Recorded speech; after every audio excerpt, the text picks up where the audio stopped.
Bom dia, irmãos. Graça e paz. Vamos abrir a palavra do Senhor em Gênesis 33, nesta manhã.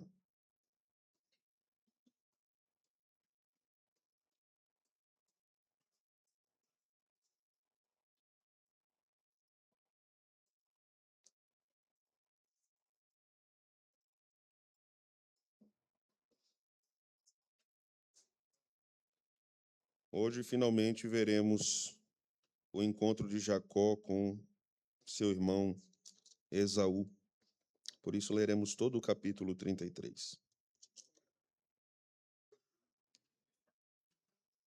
Vamos fazer uma leitura participativa. Levantando Jacó os olhos, viu que Esaú se aproximava, e com ele 400 homens. Então passou os filhos a Lia, a Raquel e as duas servas.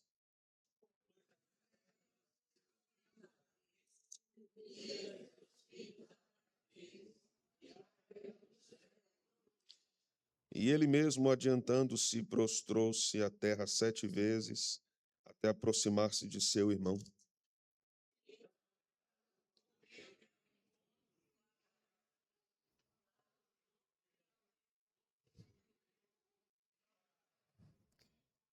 Daí, levantando os olhos, viu as mulheres e os meninos e disse: Quem são estes contigo? Respondeu-lhe Jacó: Os filhos com que Deus agraciou a teu servo.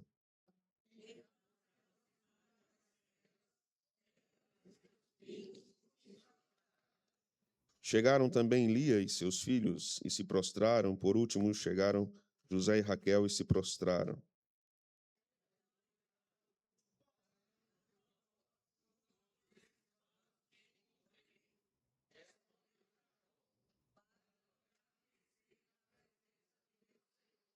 Então disse Esaú: Eu tenho muitos bens, meu irmão. Guarda o que tens.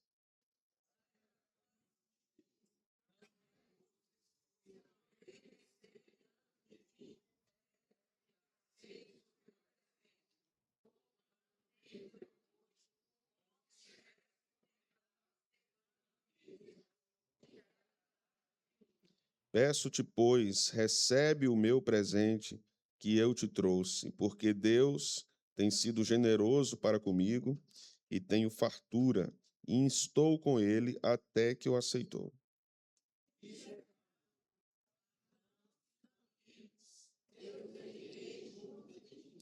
Porém, Jacó lhe disse: Meu senhor, sabe que estes meninos são tenros e tenho comigo ovelhas e vacas de leite? Se forçadas a caminhar demais um só dia, morrerão todos os rebanhos.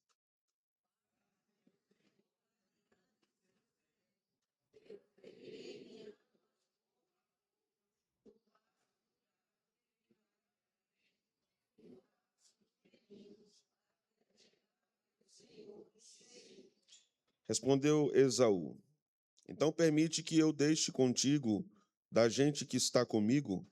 Disse Jacó: Para quê? Basta que eu alcance mercê aos olhos de meu senhor.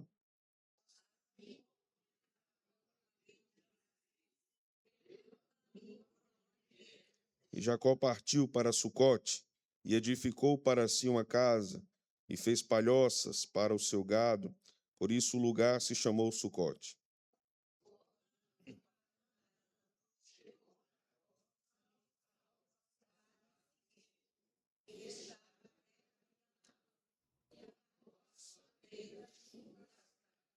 A parte do campo onde armara sua tenda, ele a comprou dos filhos de Amor, pai de Siquém, por 100 peças de dinheiro.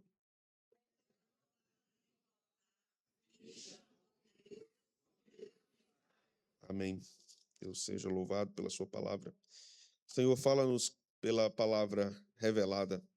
Ensina-nos o teu querer, ensina-nos a tua vontade, revela-nos, Senhor, a tua sabedoria.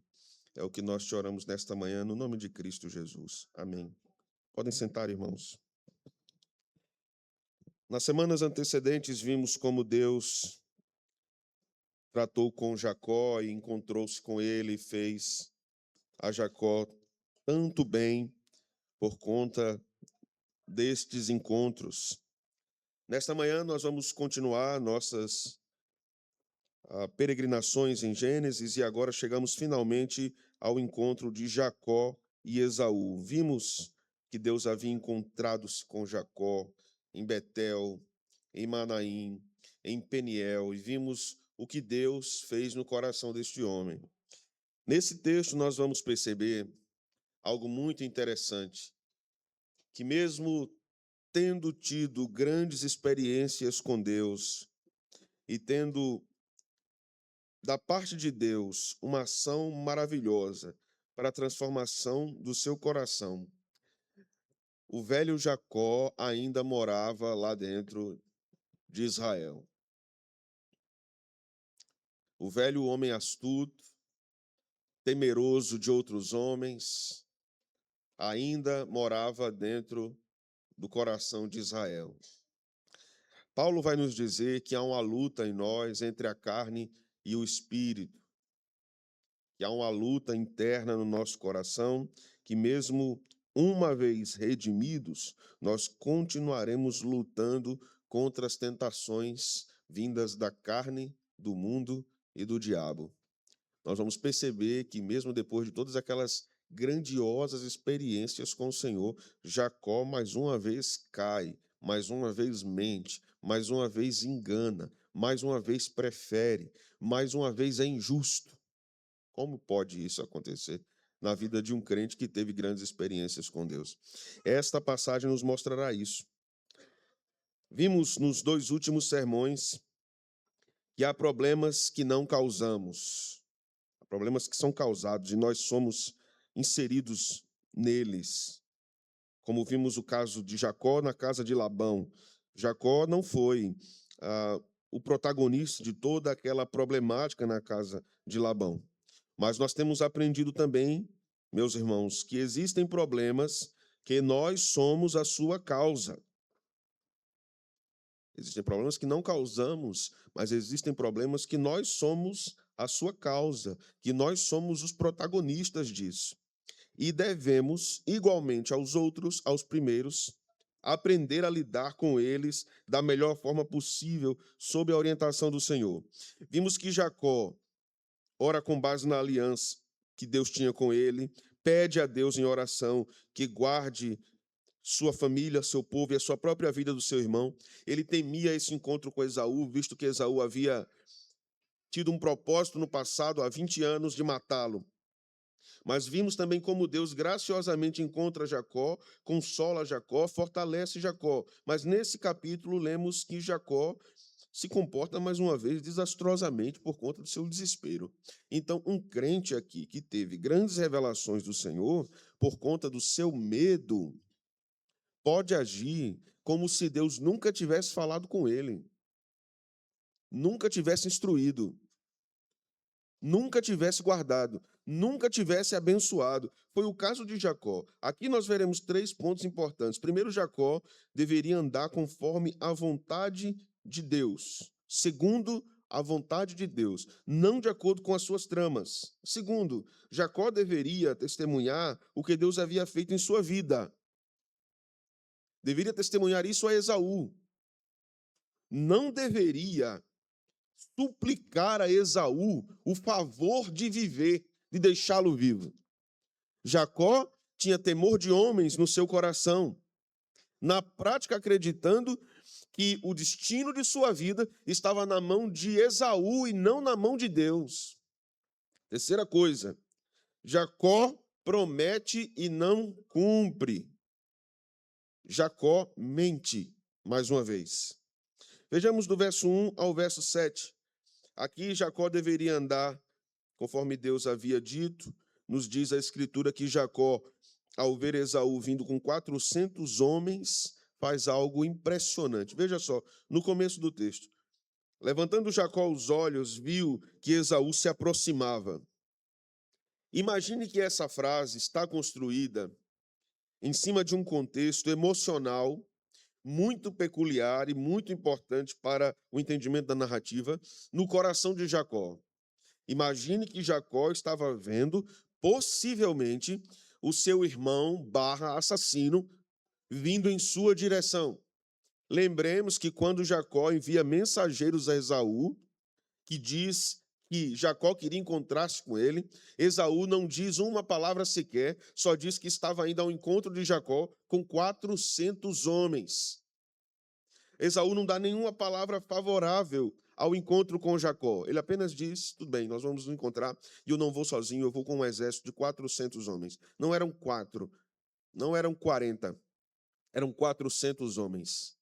Essa quantidade de gente com Esaú tinha capacidade de devastar, assassinar toda a casa de Jacó, todas as crianças, todas as mulheres, todos os servos, todos os animais. Todos eles eram homens de guerra, eram homens experientes em batalha. Jacó não era um homem de guerra, nunca foi. Jacó era um pastor de animais, era um cuidador de animais, era um empresário. Jacó não era um homem estratégico a esse ponto de saber se defender da maldade do seu irmão com um grande exército vindo ao seu encontro. Mas veja o que diz o verso 1. Então Jacó passou os filhos a Lia, a Raquel e as 2 servas. Aí veja o que ele fez. Verso 2. Pôs as servas e seus filhos à frente. Observe, viu, a linguagem do texto. Pôs seus servos e seus filhos à frente. Os filhos das servas, certo? Depois, Lia e seus filhos atrás deles. Então, primeiro as servas e seus filhos, depois Lia e seus filhos, e por último, Raquel e José. Por que ele fez isso? Porque ele preferia José. Porque ele preferia, antes dos filhos das servas, os filhos de Lia. Então, ele saiu expondo seus filhos ao morticínio que possivelmente poderia acontecer, e foi dando preferência aos mais importantes na sua casa. Por último, Raquel e José. Diz o texto no verso 3. E ele mesmo adiantando-se, o que é que diz agora, irmãos? 7 vezes até aproximar-se de seu irmão. Esse número é importante. 7 vezes. Marque aí, Gênesis 33, e vá comigo a Gênesis 18.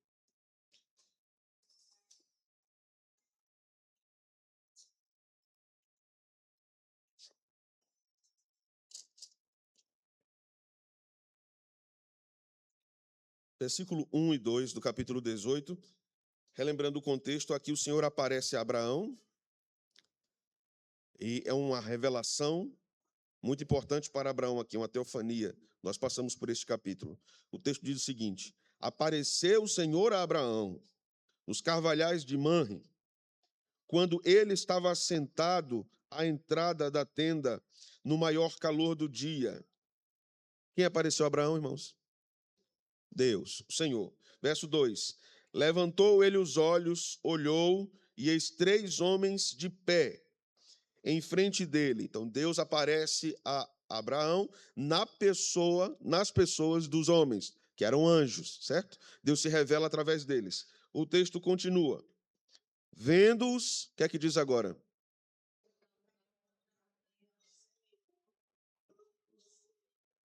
O que simbolizavam esses 3 homens diante de Abraão? Hã? Deus. Quantas vezes Abraão se prostrou? Abraão se prostrou quantas vezes? 7? Vocês viram onde 7 aí?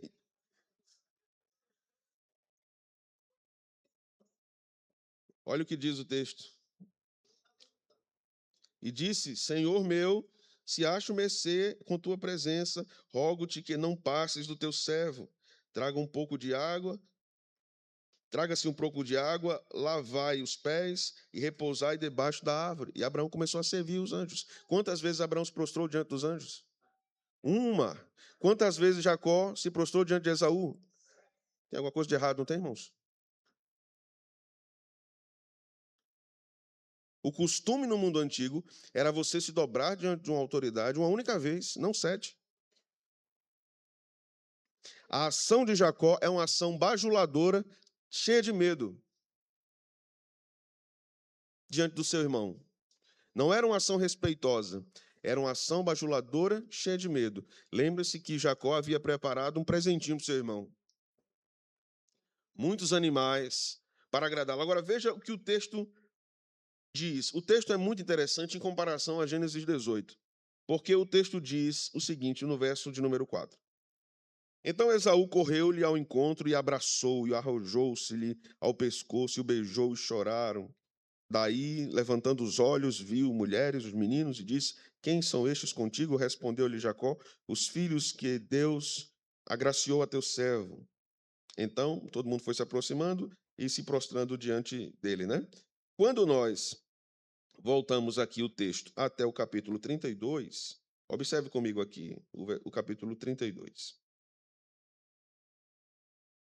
Verso 3. Então Jacó enviou mensageiros adiante de si a Esaú, seu irmão, à terra de Seir, território de Edom, que era onde Esaú residia, e lhe ordenou, assim falareis a meu senhor Esaú, teu servo Jacó manda dizer isso, como peregrino morei com Labão, em cuja companhia fiquei até agora. Tenho bois, jumentos, rebanhos, servos e servas, mando comunicá-lo ao meu senhor, para lograr mercê. O que Abraão fez em relação a Deus, Jacó fez em relação a Esaú.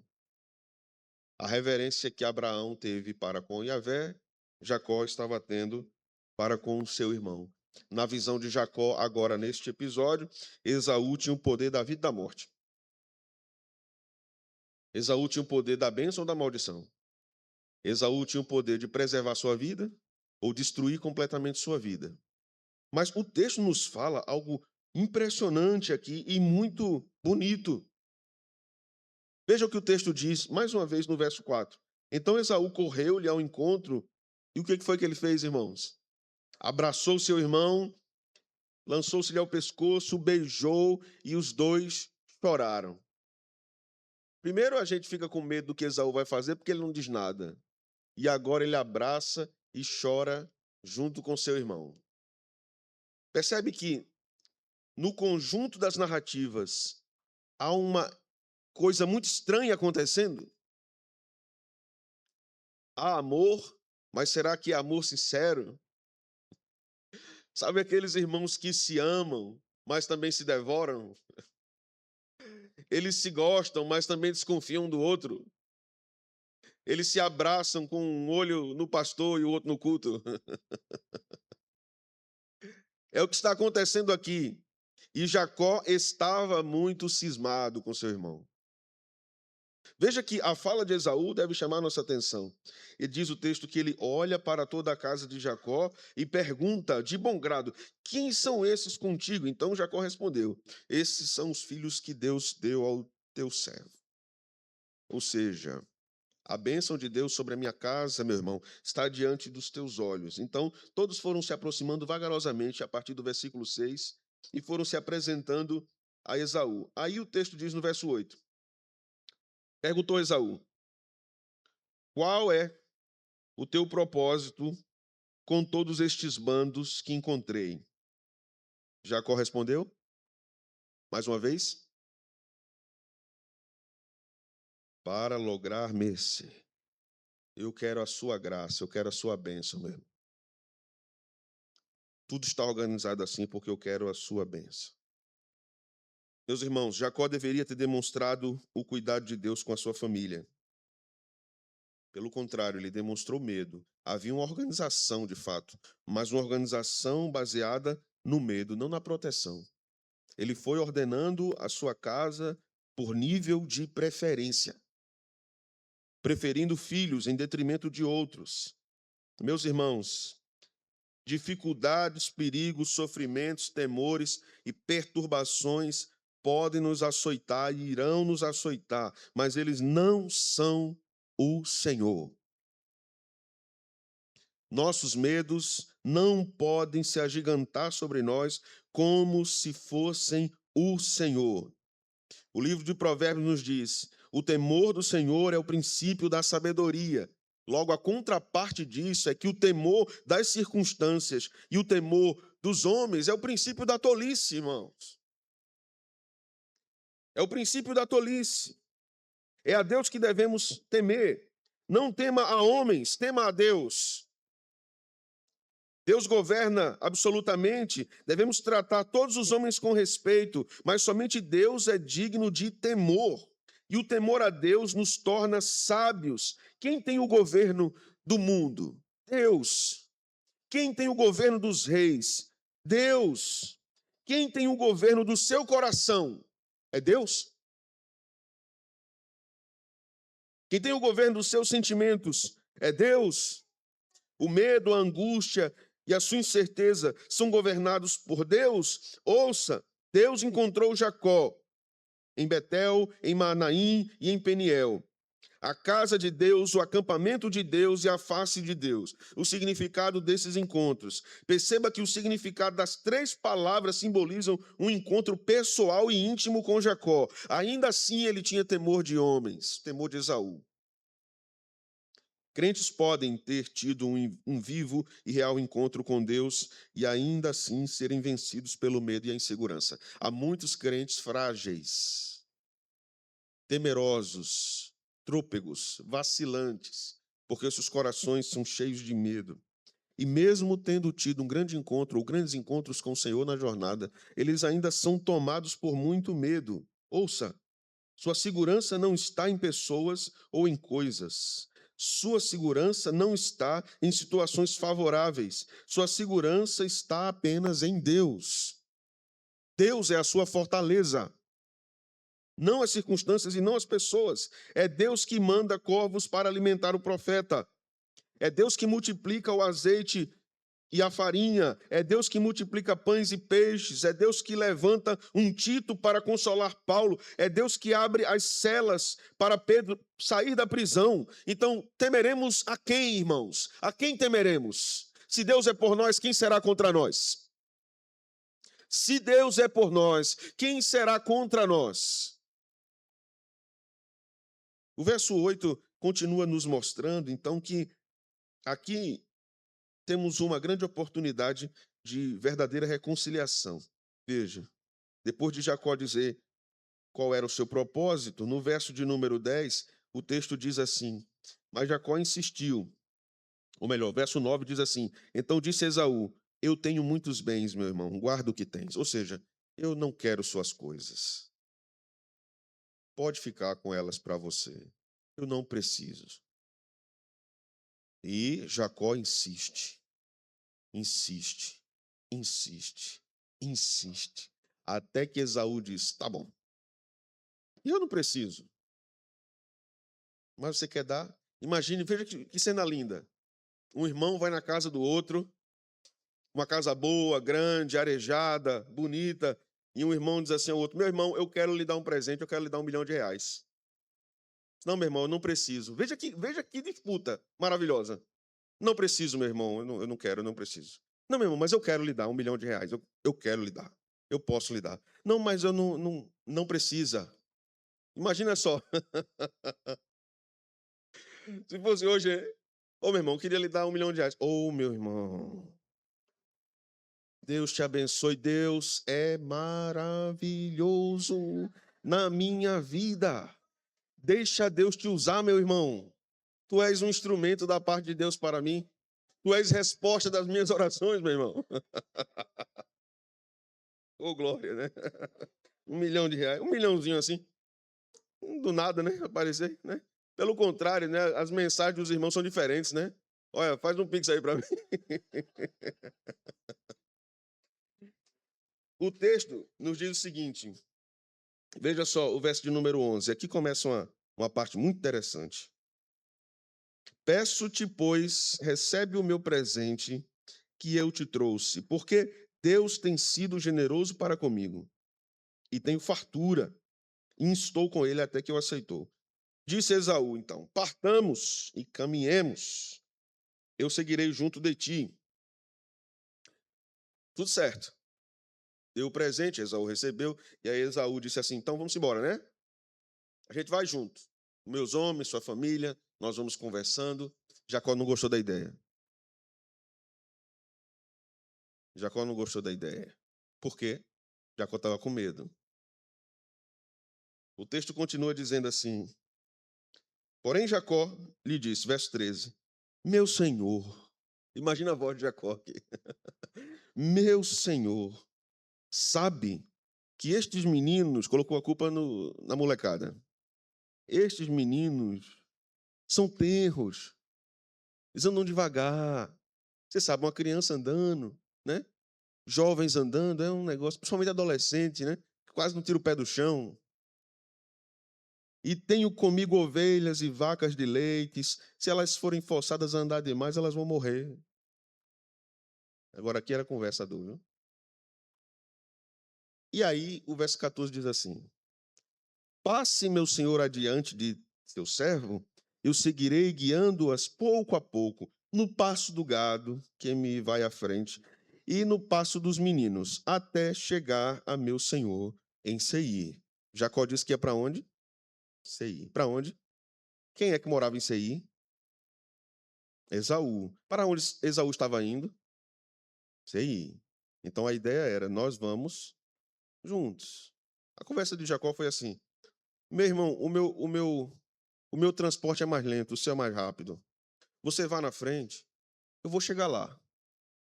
Eu vou no pasto do gado aqui, no pasto das crianças, mas eu vou chegar lá. Pode ir em paz, que eu chego lá, meu irmão. Meu Senhor. 7 vezes, meu Senhor. Eita, Jacó. Verso 15. Esaú, sabido, caba velho, inteligente, disse assim: então permite que eu deixe contigo da gente que está comigo. Vou deixar uns homens aqui com você. Só para fazer aqui a guarnição, só para proteger vocês. Aí Jacó disse o quê? Para quê, meu irmão? Não, basta que eu alcance Messé aos teus olhos, meu senhor. Assim voltou Esaú aquele dia a Seir pelo caminho por onde viera. Esaú foi para casa. Verso 17 diz o quê, irmãos?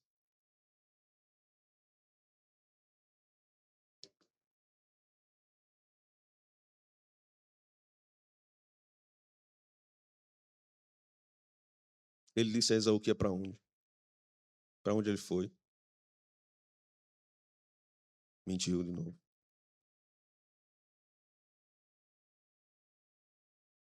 Podemos saber e ter certeza, irmãos, que Deus é a fonte de todas as bênçãos, que nossas vidas estão em suas mãos, que Ele nos abençoe e nos protege, mas ainda assim, por temor de homens, por procurarmos o seu favor, nós tenhamos uma postura bajuladora em busca da aprovação dos homens. Mas a ideia aqui não é apenas a aprovação. A ideia é usar a força do outro contra o outro para me proteger. À noite nós iremos ver isso também, quando os fariseus e os herodianos vão procurar Jesus. Veja só, fariseus e herodianos, eles eram inimigos. Eles se juntam para questionar Jesus sobre o imposto. Então, o que é que ocorre? Quando eles vão falar com Jesus, eles dizem 5 coisas. À noite a gente vai estudar isso. Tu és verdadeiro mestre, tu não temes ninguém, etc, etc. Eles começam a elogiar Jesus. Jesus sabia quem eram os herodianos e sabia quem eram os fariseus. Jesus sabia da intenção deles e o que eles queriam com aquela fala. Eles introduzem uma fala a Jesus, elogiando muito Jesus, para pegar Jesus numa armadilha. Marcos usa essa palavra, para apanhar Jesus. A ideia ali é a caça de um pássaro ou a caça de alguém, de um cativo numa guerra. Aqui a ideia é mais ou menos a mesma. Jacó está tentando fechar toda a possibilidade de não cair na mão de Esaú. Então ele engana Esaú de novo, irmãos, depois de 20 anos. Você encontrar com a criatura que lhe enganou 20 anos atrás e você dar um abraço nela, ela lhe enganar de novo. E agora era crente, viu? Agora já tinha tido encontro com o Senhor. A falta de testemunho das obras de Deus em nós manifesta esse tipo de postura de Jacó. Manifesta esse tipo de proclamação da ingratidão. Porque ele acha que é ele que se protege. Do jeito errado, da forma errada, com o propósito errado. Meus irmãos, o orgulho pode se manifestar assim. Queremos impressionar pessoas para arrancar delas algum benefício. Você está querendo impressionar alguém? Quem é o Esaú que você quer impressionar?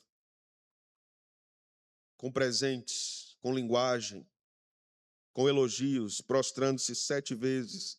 Tem gente que reverencia tanta outra pessoa e não faz o mesmo em relação ao seu Senhor, ao seu Deus que lhe salvou.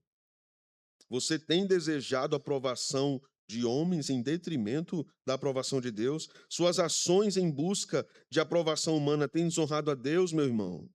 Reveja sua postura. Você está andando num caminho tortuoso e muito escorregadio.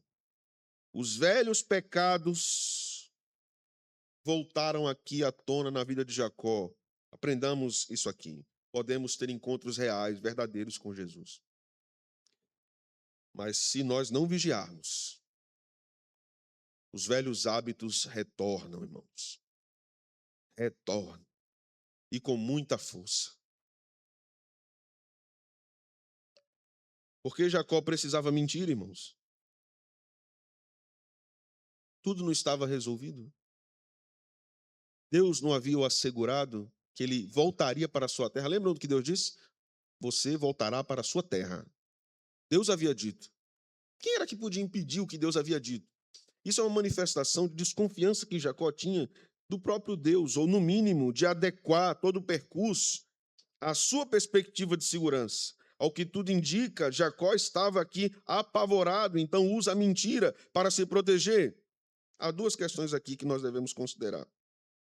A primeira é sobre a mentira, irmãos. A mentira, para nos proteger, é um reflexo do medo que gera insegurança em nós.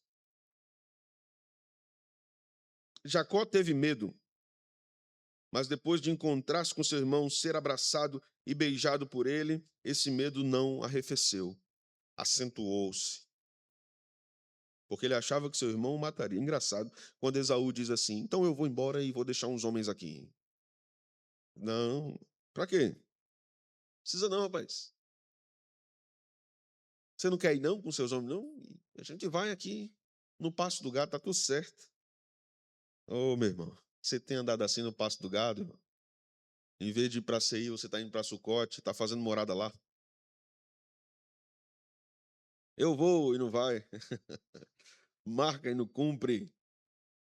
É assim que você tem procedido. Que tipos de pecado têm dominado você? Incredulidade, raiva, insegurança, medo, precipitação e palavras desnecessárias. E você já percebeu que às vezes falamos palavras que não precisávamos ter dito?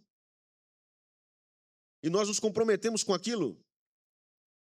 E tem coisa que é tão cultural que está na nossa forma de nos relacionarmos com as outras pessoas. Encontramos um amigo que não vemos há 10 anos e dizemos assim, vamos marcar um café, e nunca marcamos isso. Vamos juntar a turma da escola, a turma da faculdade, e nunca fazemos isso. Não é? Isso é bem cultural em nossa terra, no nosso Nordeste. Você tem articulado seu próprio jeito de resolver as coisas, mesmo quando Deus desaprova. Perceba que, mais uma vez, Deus havia dado orientação a Jacó, e Jacó faz diferente. Qual é o ensino para nós aqui? Abandone a sua perspectiva de autoproteção. Confie em Deus. Confie no Senhor. Confie na direção do Senhor. Confie nos mandamentos do Senhor. Segunda coisa que precisamos aprender aqui: pecados precisam ser abandonados. Vícios pecaminosos se tornam verdadeiros ídolos em corações. Tomam o lugar de Deus e querem exercer domínio sobre nós. É assim que nós vamos viver, irmãos? Enlaçados pelo pecado? Presos à mentira? Há pessoas que não precisam mentir, mas mentem. Mentem. Mentem. Por que mentir? Você tem sido governado pela mentira como ídolo no seu coração? Ou você tem sido governado pelo próprio Deus? Deus verdadeiro. Tenha cuidado. Tenha cuidado, porque tudo isso, como com Jacó, pode andar ao lado da vaidade e da futilidade. Não confunda a bênção de Deus com uma vida bajuladora e fútil. Toda bajulação é pecado. A Bíblia não condena a graciosidade, a bondade, a benignidade. A Bíblia não condena o elogio em si. Jesus faz elogios a várias pessoas. Paulo faz elogios a várias pessoas. Mas o pecado está quando o elogio está regado pela bajulação, porque a bajulação sempre tem um propósito de engano. Sempre tem um propósito de engano. Aí chega aquela pessoa com a voz mansa, né? Meu Senhor, não há ninguém tão inteligente como o Senhor. Você é uma pessoa muito inteligente. Já ouviu alguma pessoa dizer isso? Não? Você é uma pessoa muito inteligente, vai dizer o que eu... Vai entender o que é que eu vou dizer agora? Você não concorda comigo? Aí ela vai encapsulando você, né? É uma teia que vai lhe colocando dentro. E vai lhe prendendo. E vai lhe constrangendo. E vai lhe forçando. E vai lhe manipulando. Jacó continuava sendo, no fundo, aquele velho manipulador da casa de mamãe e de papai. Enganou de novo seu irmão.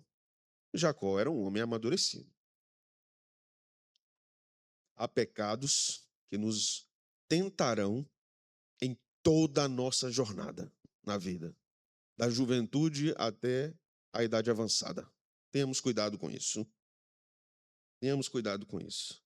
Seja grato a Deus pelo que Ele tem dado, mas viva a vida debaixo da bênção de Deus, glorificando a Deus. Testemunhe isso ao mundo e aos homens. Você não precisa bajular ninguém. Não precisa. Você só precisa ser grato.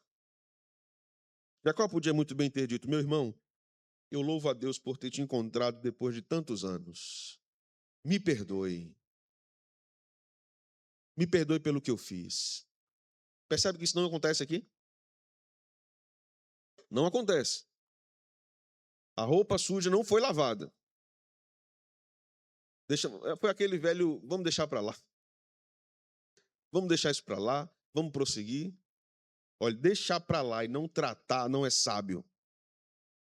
É preciso tratar. Vamos resolver. Vai ser ruim, vai ser desconfortável, mas a gente precisa resolver isso aqui. Pronto, vamos resolver.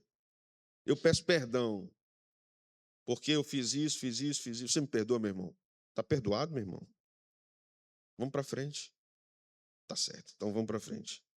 Parece que Esaú tinha até uma certa disposição a isso, né? Mas Jacó estava, como a gente diz por aqui, estava cabreiro. Né? Esse cara vai me matar, e eu quero saber de andar com ele. Vai que de noite todo mundo está dormindo, ele me mata. Mata todo mundo aqui? Não, não confio, não confio nem na minha sombra.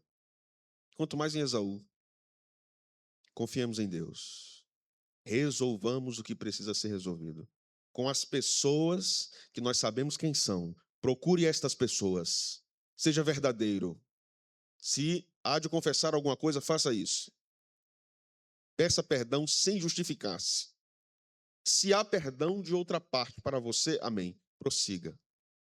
No que depender de vós, buscai a paz com todos. Se não há perdão de outra parte, prossiga também. Sem o perdão da outra parte, Deus lhe perdoou já. Amém? Vamos orar. Fiquemos de pé, vamos orar e depois vamos ler o catecismo. Obrigado por tua palavra, Senhor. Aplica ao nosso coração que ela seja espada de dois gumes para nós. Livra-nos de nós mesmos